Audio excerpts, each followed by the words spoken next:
West Bengal CM Suvendu అధికారి ఆ రాష్ట్రంలో అవినీతి అక్రమాలపై పెద్ద ఎత్తున యాక్షన్ ప్లాన్కు సిద్ధమవుతూ ఉన్నారు. తాజాగా ఆ రాష్ట్రంలో టీఎంసీ అధికారంలో ఉన్న సమయంలో జరిగిన 3 స్కామ్లకు సంబంధించి విచారణను షురూ చేయండి అని అధికారులకు కీలక ఆదేశాలు జారీ చేశారు. ఇందులో ముఖ్యంగా teacher recruitment scam, municipality recruitment స్కామ్తో పాటు కోఆపరేటివ్ స్కామ్ ఈ మూడింటికి సంబంధించి విచారణను షురూ చేయండి.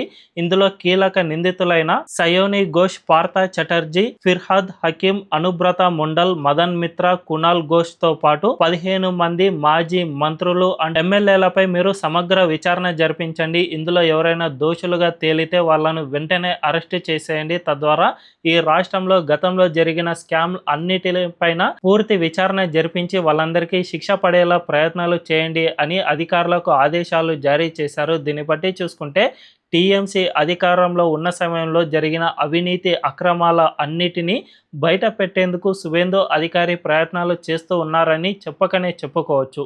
మరి ఈ విషయంపై మీ అభిప్రాయం ఏంటో కామెంట్ల రూపంలో తెలియజేయండి.